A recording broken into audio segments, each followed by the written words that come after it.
गंगाधर बिराजदार यांची ब्रह्मदेवदादा माने बँकेच्या संचालकपदी निवड. उपस्थित मान्यवर पुत्र गंगाधर बिराजदार यांची श्री ब्रह्मदेवदादा माने सहकारी बँकेच्या संचालकपदी बिनविरोध निवड करण्यात आली आहे. श्री बिराजदार हे गेल्या 25 वर्षांपासून सामाजिक राजकीय क्षेत्रात कार्यरत असून कृषी क्षेत्रात प्रयोगशील शेतकरी अशी त्यांची ओळख आहे. 15 वर्षे ते युवक काँग्रेसचे तालुकाध्यक्ष म्हणून काम केलेले आहेत. 2009 पासून माजी आमदार दिलीप माने यांचे जवळचे आहेत. शेतकरी, शेतमजूर आणि सामान्य नागरिकांचे प्रश्न सोडवण्यासाठी प्रयत्नशील असतात. नुकतेच बिराजदार यांना राष्ट्रीय स्तरावरील कृषी क्षेत्रातील मिलेनियम फार्मर ऑफ अवॉर्डने नवी दिल्ली येथे सन्मानित करण्यात आले आहे. याचीच दखल घेत माजी आमदार माने यांनी त्यांची ब्रह्मदेवदादा माने सहकारी बँकेच्या संचालकपदी निवड केली आहे. या बँकेचे सोलापूरसह पुणे, सांगली, कोल्हापूर, लातूर अशा अनेक महाराष्ट्रभर आपले जाळे विस्तारले असून 500 कोटी ठेवीच्या बँकेवर संचालकपदी निवड बिराजदार यांची सर्व स्तरातून कौतुक होत आहे. निवडीनंतर माजी आमदार माने यांनी संचालक बिराजदार यांचा सत्कार केला. यावेळी प्रगतशील शेतकरी शंकर पाटील, अरुण बिराजदार, उपसरपंच पीरसाब हवालदार, बसवराज बिराजदार पाटील, इरेशा कोळी, कल्याणी शिरगोंडे, निशांत लाडे, सचिन खट्टे, रफिक मुल्ला, गजानन बोरगी, सुरेश बोरगी, रावसाहेब आळगी आदी उपस्थित होते. कारण हा मातृत्वाचा जो वारसा आहे तो राष्ट्रमाता जिजाऊ माँसाहेबांचा वारसा आहे. म्हणजे देशाच्या जगाच्या पाठीवर अनेक साम्राज्य उदयाला आली, लयाला गेली. छत्रपती शिवाजी महाराजांच्या स्वराज्यापेक्षाही मोठी राज्य उदयाला आली, वैभवानं मोठी राज्य उदयाला आली. पण तरी सुद्धा छत्रपती शिवाजी महाराजांच्या स्वराज्याचं नाव घेतलं तर ऊर अभिमानानं भरून येतो. याचं महत्वाचं कारण म्हणजे राष्ट्रमाता जिजाऊ माँसाहेबांनी या स्वराज्याला दिलेलं नैतिक अधिष्ठान. हा मातृत्वाचा वारसा तुमच्याकडे येतो.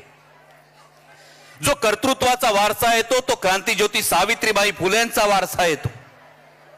म्हणजे उंबरठ्याच्या आत असलेल्या माऊलीला उंबरठ्याच्या बाहेर जाऊन जी कर्तृत्वाची क्षितिज उघडून दिली ती क्रांतिज्योती सावित्रीबाई फुलांनी दिली. आणि हा वारसा लक्षात ठेवून तुम्हाला हा निर्णय घ्यायचा आहे की जेव्हा आपल्यासारख्या सुप्रियाताईंसारख्या एका लोकप्रतिनिधीला जेव्हा एखाद्या पक्षाचा एखादा नेता सांगतो घरी बसा, तेव्हा तो नेता बोलत नसतो, ती प्रवृत्ती बोलत असते.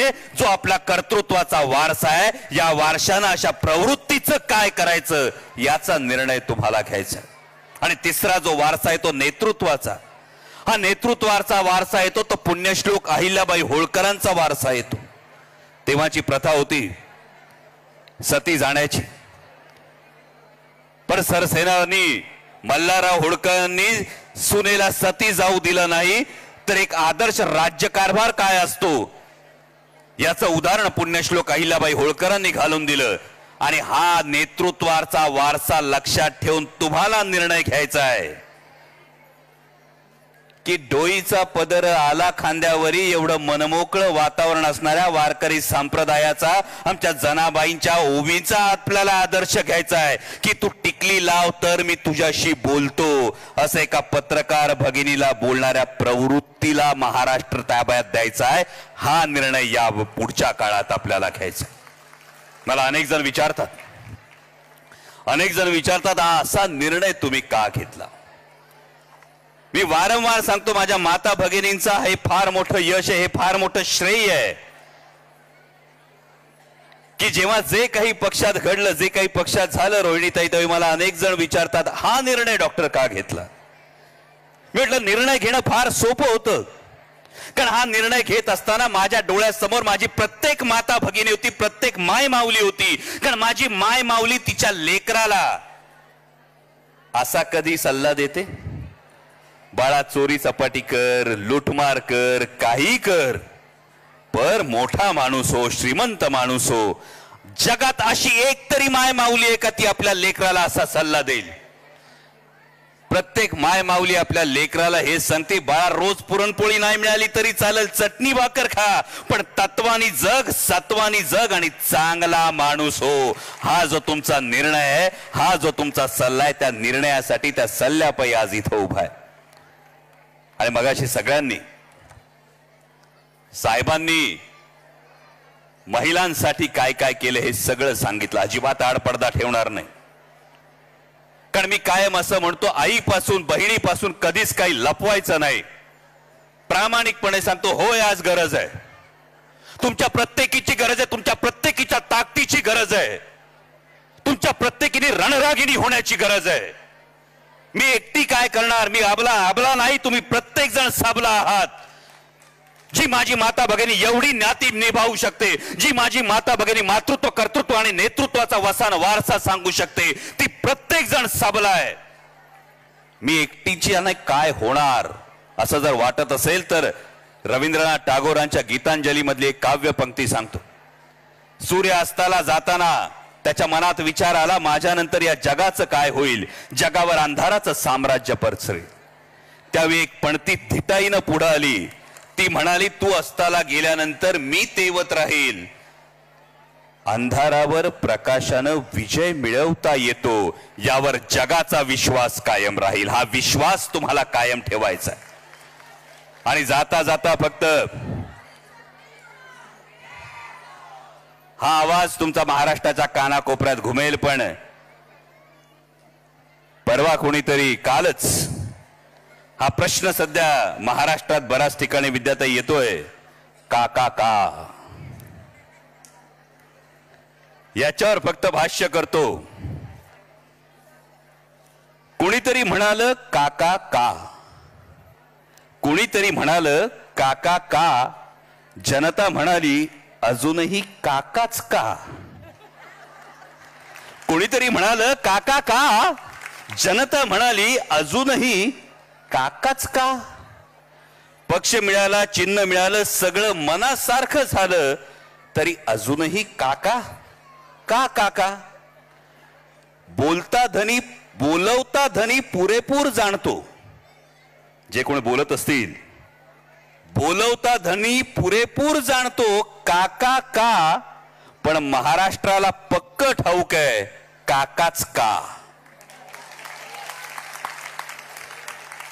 कारण काका फक्त माणूस नसतो, कारण काका फक्त माणूस नसतो, काका फक्त नेता नसतो.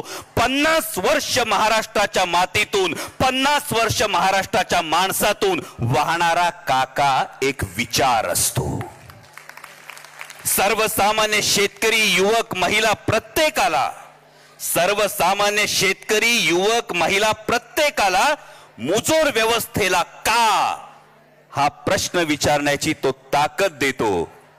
काटेवाडीच्या का पासून कारगिलच्या का पर्यंत, काटेवाडीच्या का पासून ते कारगिलच्या का पर्यंत, काळ्या मातीच्या का पासून ते कणखर कातळापर्यंत महाराष्ट्राची दिल्लीतली ओळख काका, काकाच असतो.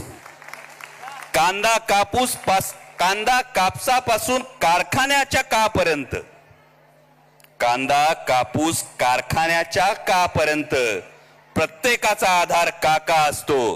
शेताच्या बांधावर काका असतो, विचारवंतांच्या बैठकीत काका असतो, उद्योगधंद्यांच्या धोरणात काका असतो, आणि म्हणून महाराष्ट्राचा अभिमान काका असतो.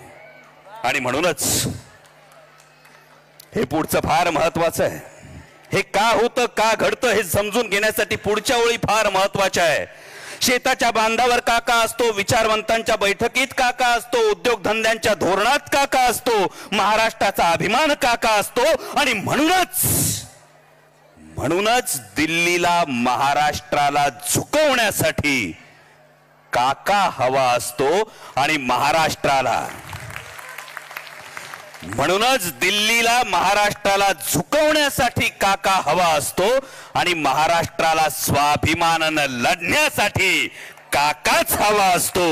म्हणूनच काका का, म्हणूनच काका का हा प्रश्न जरी कुणाला पडतो तरी का काका आणि काकाच का हे स्वाभिमानी महाराष्ट्र पुरेपूर जाणतो. हे स्वाभिमानी महाराष्ट्र पुरेपूर जाणतो. धन्यवाद. जय शिवराय. आपण सर्वांची रजा घेऊन पुढल्या कार्यक्रमाला निघतोय. पण पुन्हा एकदा भावनाताई, रोहिणीताई, आपलं मनापासून अभिनंदन करतो इतक्या देखण्या कार्यक्रमाबद्दल. आणि ही जी तुम्ही सगळ्यांनी ही शक्ती दाखवली आहे, या शक्तीनं लढण्याची एक उमेद, लढण्याची एक प्रेरणा ही कायम